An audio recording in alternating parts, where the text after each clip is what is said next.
adanya proses perubahan yang dialami oleh anak manusia disebut dengan perkembangan atau development. Perkembangan adalah pola perubahan individu yang berawal pada masa konsepsi dan terus berlanjut sepanjang hayat. Namun, tidak setiap perubahan yang dialami organisme atau individu itu merupakan perkembangan. Untuk itu, perlu ada suatu penjelasan lebih rinci tentang perubahan yang dimaksud sebagai perkembangan. Yang pertama itu, perubahan dalam arti perkembangan terutama pada unsur biologis. Yang kedua itu, perkembangan dapat mencakup perubahan baik dalam struktur maupun fungsi, atau perubahan fisik maupun psikis. Yang ketiga, perubahan dalam arti perkembangan bersifat terpola, teratur, terorganisasi, dan dapat diprediksi. Keempat, perkembangan dapat bersifat unik bagi setiap individu.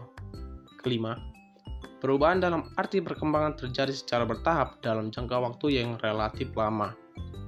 Keenam, perubahan dalam arti perkembangan yang dapat berlangsung sepanjang hayat dari mulai sejak masa konsepsi hingga meninggal dunia.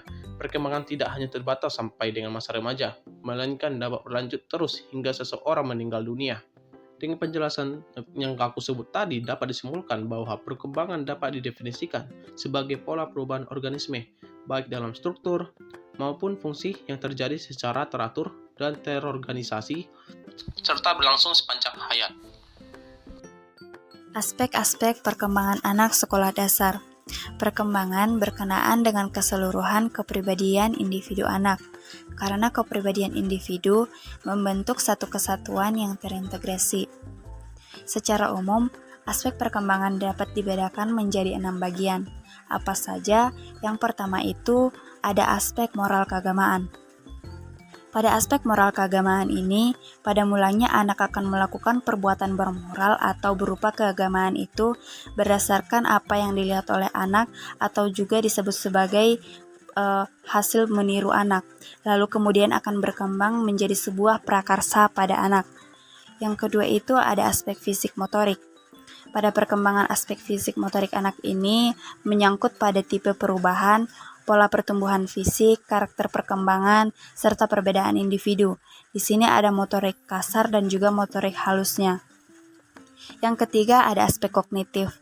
Pada aspek kognitif ini berkembang ketika anak mampu mengamati, melihat, dan mampu memecahkan masalah-masalah sederhana, lalu kemudian akan berkembang dan pemahamannya akan semakin bertambah ketika anak mampu memecahkan masalah-masalah yang lebih rumit. Pada yang keempat itu ada aspek sosial. Aspek sosial ini sangat besar pengaruhnya pada anak karena hal ini dapat melihat pada hubungan persebaran anak seperti ketika anak mampu berinteraksi dengan lingkungan sekitarnya atau mampu bersosialisasi dengan lingkungan sekitarnya. Yang kelima itu ada aspek bahasa. Aspek bahasa ini berkenaan ketika anak mampu mencerna suatu bunyi atau suara yang didengarnya. Dan pada perkembangan anak SD itu ketika anak mampu memahami suatu perintah atau suatu bahasa yang disampaikan oleh gurunya. Yang keenam itu ada aspek seni. Setiap anak memiliki imajinatif yang tinggi dan memiliki bakat tersendiri pada dirinya. Banyak hal yang bisa dilakukan anak dari sisi kesenian, seperti contohnya itu memainkan musik, melukis, membuat kerajinan, dan berdrama atau melakukan main peran dan lain sebagainya. Karakteristik perkembangan pada anak sekolah dasar. Karakteristik perkembangan anak-anak usia sekolah dasar, dewasa ini banyak para pendidik yang kurang perhatian dalam mempelajari pola pertumbuhan maupun perkembangan peserta didik yang sebenarnya sangat berguna demi kelancaran proses pembelajaran. Dengan kurang pahamnya pendidik atas pola pertumbuhan maupun perkembangan peserta didiknya, maka akan terjadi beberapa hambatan dalam proses pembelajaran. Karakteristik perkembangan anak yang berada di kelas awal SD adalah anak yang berada pada rentangan usia dini.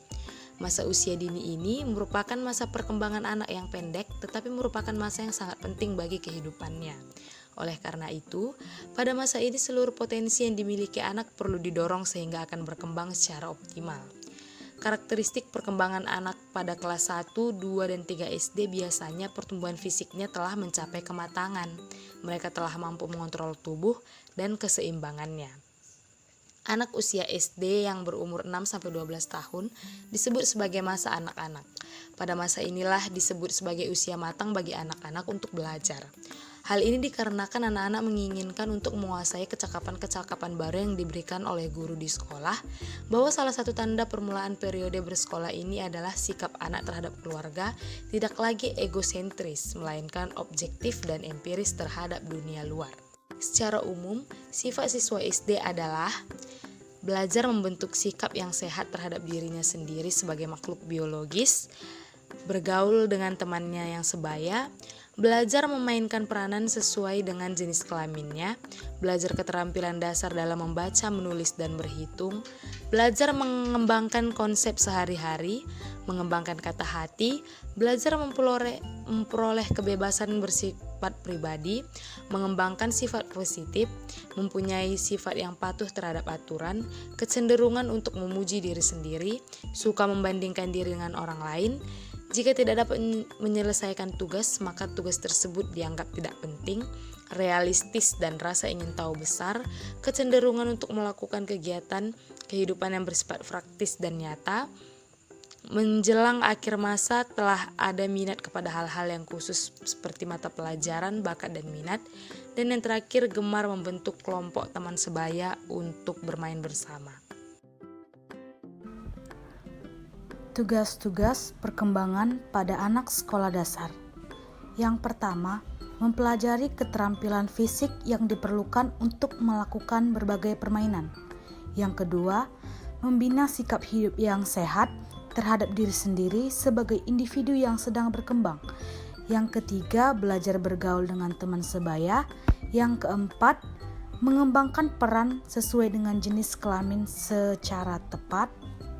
Yang kelima, mengembangkan keterampilan dasar untuk membaca, menulis, dan berhitung.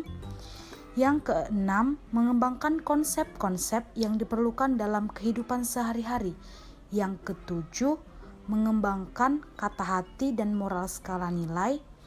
Dan yang kedelapan, mengembangkan sikap terhadap kelompok dan lembaga-lembaga sosial. Dan yang terakhir, mencapai kebebasan pribadi.